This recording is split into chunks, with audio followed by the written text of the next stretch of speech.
प्रधानमन्त्री केपी ओलीजीलाई पनि भन्छु, म भ्रष्टाचार गर्दिनँ, भ्रष्टाचारलाई देखिसन्न भन्नुहुन्छ। तपाईँका पालामा जति भ्रष्टाचार कहीँ भएन सम्माननीय प्रधानमन्त्री केपी शर्मा ओलीज्यू। 10 गते 2082 साल जेठ 10 गते शनिबारको दिन म काठमाडौँमा आफन्तलाई 14 किलोको सामानको 2टा सानो सानो कार्टुन लिएर यति एयरलाइन्समा बुक गर्न गएको थिएँ। म त्यहाँ 7:41 त्यहाँभित्र इन भएको छु। मसँग टाइम कार्ड पनि छ, त्यहाँ होटेल पार्किङ सिस्टम रहेछ। त्यति भएर त्यो यति एयरलाइन्समा गएर मैले बुक गरेँ। बुक गरिदिने साथीको नाम देवत यादव हो र उहाँ यति एयरलाइन्सको कार्गो विभागमा काम गर्नुहुँदो रहेछ। 2टा सानो कार्टुन थियो, एउटा कार्टुन 3 किलोको माथि, एउटा कार्टुन 11 किलोको तल, र बिजुलीको तारले त्यसलाई छड्के र ठाडो गरेर 4-5 ठाउँमा बाँधेको थियो। अनि उहाँहरूको मैले चाहिँ जुन बेला कार्गो गरेँ त्यसभन्दा पछाडि मेरै आँखाको अगाडि पनि जहाज उडेको थियो। त्यो जहाजमा नि पठाउनु भएनछ, दिनभरि पनि पठाउनु भएनछ। अनि रातितिर चाहिँ त्यो सामान काठमाडौँ पुगेको खबर आयो र काठमाडौँमा सामान हेर्दाखेरि त्यो सामानलाई एकदम स्पष्ट रूपमा नियतका साथ, बदनियतका साथ ठाडो पारेर सर्जिकल अपरेसन गरेर चिरेर हेरिएको छ। अनि चिरेर हेरेपछि हामीले काठमाडौँमा त्यो सामान कसरी फुटेर आयो, अनि यो तार, बिजुलीको तार पिलासले पनि काट्न सक्दैन, त्यो तार कसरी काट्यो भनेर त्यहाँ सोद्धाखेरि यति एयरलाइन्स त्रिभुवन अन्तर्राष्ट्रिय विमानस्थल कार्यालयका प्रमुख रामकुमार अधिकारीसँग हामीले उहाँको मान्छेले कुरा गरे, मैले यहाँबाट टेलिफोनमा कुरा गरेँ। गर्दाखेरि होइन, यो विराटनगरबाटै फाटेर आएको, त्यहीँबाट च्यातिएर आएको, त्यहीँ कुरा गर्नुपर्छ भनेर पहिला चाहिँ भन्नुभयो। पछि मिडिया लिएर हामीले चाहिँ मिडियाले खिचिराखेको बेलामा 3-4 जना साथीहरू हुनुहुन्थ्यो। एकजना काठमाडौँबाट आएको ऐना टिभीको साथी हुनुहुन्थ्यो, एउटा एएमजी भन्ने मिडिया ग्रुपको साथी हुनुहुन्थ्यो। अहिले तपाईँहरूसँग यहाँ कुरा गर्न म आउँदै गर्दाखेरि मेरा छिमेकी उच्च अदालतको मुख्य न्यायाधीश, कायम मुकायम मुख्य न्यायाधीशबाट रिटायर भएको साथीले को छोरा अमेरिकाको टेक्सासमा इन्जिनियर हुनुहुँदो रहेछ, उहाँको छोराको झोला पनि हरायो अरे, बाउ छोरा आँसु आँसु भएर शरीरको लुगा लिएर आयौँ भन्नुहुन्थ्यो। अब कुरा के हुन्छ भने सक्ने मान्छेले, जान्ने मान्छेले, उपाय थाहा पाउने मान्छेले पत्रकार सम्मेलन गरिदिने र अरूलाई जानकारी दिने हो नि। गरिबको ठेला ठेल्नु छ, कता पत्रकार महासङ्घ, कता फिस, कता बुकिङ, कता एसएमएस, अनि कहाँ हुन्छ त्यो ट्राफिक चोक कता हो, त्यहाँ पत्रकार महासङ्घ कहाँ छ, कसरी जान्नु? उसले आफू ठेला ठेल्नु कि रिक्सा तान्नु कि यति एयरलाइन्सको क्रिया सुत्दैमा हिँड्नु? त्यसैले म सारा नेपालीहरूलाई यो भन्न चाहन्छु, त्रिभुवन अन्तर्राष्ट्रिय विमानस्थलमा खाडी कुवेत कतारबाट 2 वर्ष बसेर गरिबहरूले ल्याएको सामान चोरेर हैरान पारेको छ। म सम्माननीय प्रधानमन्त्री केपी ओलीजीलाई पनि भन्छु, म भ्रष्टाचार गर्दिनँ, भ्रष्टाचारलाई देखिसन्न भन्नुहुन्छ।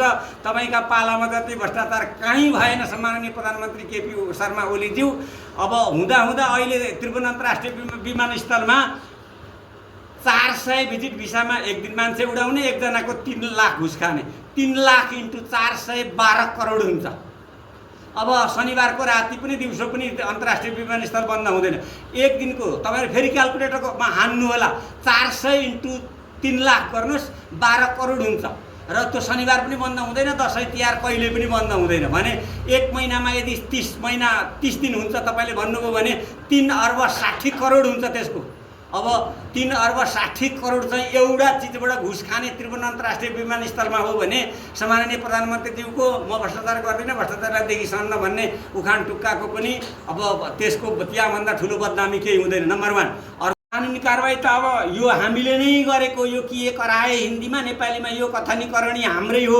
हामीले गल्ती गऱ्यौँ महाराज, हामी माफ पाऊँ। प्रेम कुँवर, स्टेसन म्यानेजर, यति एयरलाइन्स विराटनगर भनेपछि हामीले त्यहाँ आनेर चाहिँ अब मरेकालाई मार्नु हुँदैन भन्छ नेपालको शास्त्रले, धर्म संस्कृति परम्पराले। जो मर्यो त्यसलाई चाहिँ सारा कुराहरू माफ गरिदिनुपर्छ भनेर हामीले त्यसलाई माफ गरिदिउँ। मेरो त्यो कार्टुनभित्र चाहिँ टेन्टेटिभली 50,000 को सामान थियो। त्यसमा सबैभन्दा महत्त्वपूर्ण चाहिँ पेटमा घोतेर लाउने त्यो इन्सुलिनको सुई थियो, अनि कपडाहरू, लत्ता कपडाहरू थिए, अनि हुलास स्टिलबाट किनेको केही स्टिलको सामानहरू थियो। त्यसको टेन्टेटिभली मूल्य चाहिँ 50,000, अब अलिअलि बढी अलिअलि घट्यो होला। अनि त्यो सीसीटीभी फुटेजहरू हेर्नु भएन कहाँ छ? होइन, अब यो गल्ती हाम्रै हो, हामीले नै यो गरेका हौँ, हामी माफ पाऊँ। हामी देवव्रत यादवलाई पनि बोलाउन सक्दैनौँ, हामी लोडर प्याकरलाई पनि बोलाउन सक्दैनौँ। प्रेम कुमार स्टेसन म्यानेजर भनेपछि उहाँहरूले नै गरेको प्रमाणित भइगयो। तर मलाई एउटै कुरा भन्नु छ, यति एयरलाइन्स चढ्नु अगाडि 3 पटक सोच्नु होला। यति एयरलाइन्समा सामान पठाउनु अगाडि 3 पटक सोच्नु होला। मान्छेलाई म त जापानको भिजिटिङ प्रोफेसर हो, जापानमा तपाईँले हामीले लिएर हिँडिसकेको सुटकेस पुछ्नलाई कर्मचारी रुमाल लिएर ओरसम्म आउँछ, यहाँ धुलो लागेको रहेछ सर भनेर। रामकुमार अधिकारीले होइन भनेपछि कसले गरेको हो? यस्तो थाङ्ने कुरा नगर्नुहोस् भनेर मैले त्यही भनेको छु र त्यही लाइभमा आएको पनि छ। त्यस पछाडि मैले भने हिजो यो बुक गर्ने देवव्रत यादव साथीलाई बोलाउनुहोस् भनेको, उहाँलाई भगाइहाल्नु उहाँहरूले, उहाँ त्यहाँ उपस्थितै हुनु भएन। फोन गरेको नाटक गर्नुभयो तर उहाँ आउनु भएन। अनि त्यस पछाडि मैले भने हिजो यो सामान लोडिङ गर्ने मान्छे लोडर प्याकरलाई बोलाउनुहोस् भनेपछि लोडर प्याकरलाई पनि उहाँहरूले बोलाउन सक्नु भएन। अनि त्यस पछाडि यो चाहिँ माथिको कार्टुनले थिचेर तल फुटो गर्नुहुन्छ। तलको कार्टुन 11 किलोको छ, माथिको 3 किलोको छ। अनि तल फुटेर सिसा जस्तो जान्छ, त फुटेर चर्केको भए पनि त त्यही चर्केर रहन्छ।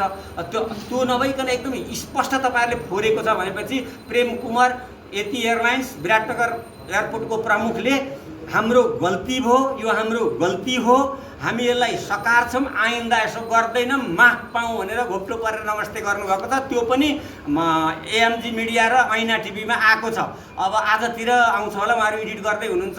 एएमजी मिडिया ग्रुपले त अलिकति हालेको पनि छ, 5 मिनट 7 सेकेन्डको। ऐना टिभीको अहिले आउँदै होला र उहाँले घोप्टिएर हामीसँग माफ माग्नु भएपछि अनि त्यस पछाडि हामीले बाबुमा दुइटै मरि गएका र पत्तै नलागेका भए 13 रगत होला भनेर 42 वर्ष जागिर खाएको। म यही विराटनगरमा पनि अस्पताल र जनस्वास्थ्य संयुक्त हुँदा त्यहाँ प्रशासक भएर बसेको, यहाँ 35 वर्ष अगाडि जिल्ला निर्वाचन कार्यालय खोल्न आएको, 35 वर्ष पछाडि क्षेत्रीय डाइरेक्टर भएर आएको, अनि रिटायर हुने बेलामा 2 वर्ष 8 महिना 13 दिनमा श्रम कार्यालय विराटनगरको प्रमुख हुँदा 3 क्विन्टलका बोरा मुद्दा छिन्दिएको, 13 करोड 10 लाख पैसा असुल गरिदिएको, 110 जनालाई कस्टडीमा राखिदिएको, यहाँ बसेर बैतडीको मुद्दा पनि छिन्दिएको थिएँ मैले। अनि टेरिटोरियल प्रब्लम भनेर मलाई विभाग मन्त्रालयले भने, अमेरिकाको मान्छे टुरिस्टहरू यहाँ चोरियो भने अमेरिकैको पुलिस खोज्न जा, ओर्लान्डो ओहायोतिर भन्ने कि यतैको पुलिस लाग्छ। यहाँ आयो मान्छे, उसको पैसा यहीँ ठगिएको छ बैतडीको भनेर बैतडी पठाउन सकिन्छ? सकिँदैन। जनतालाई जहाँ पाएको र त्यही अड्डाले हेरिदिनुपर्छ भनेर मैले बैतडीको मुद्दा पनि छिन्देको छ। र उहाँ चाहिँ अलि फरक किसिमले सक्षम हुनुहुँदो रहेछ र उहाँ महिला हुनुहुँदो रहेछ। उहाँ अहिले पनि मलाई बेला बेला फोन गरेर सम्झाउनुहुन्छ र उहाँको सरकारकै विरुद्धमा केस थियो। उहाँले के भन्नुभयो भने, हाम्रो साथीहरूले तपाईँले भनेको सबै काम गरिदिनु भएको छ भनेर भन्नुभयो। मैले भने भुँडी चाहिँ कसले फुटाएको हो र भुँडी किन फुटाएको हो त्यसको जवाफ ल्याउनुहोस् भने मैले। अनि होइन, मास्तिरको कार्टुनले थिचेर तलतिर फुटो भन्नुहुन्छ। तलतिरको कार्टुनमा लुगा छ, अनि कार्टुन सिसा होइन नि, फुटेर भुइँमा जाँदैन। कदाचित चर्की गएछ भने पनि बाहिरको बिजुलीको तारको डोरी इन्टेन्सनली काटेको छ, सबै सामान हेरेको छ र चोर नै स्पष्ट उद्देश्य देखिन्छ।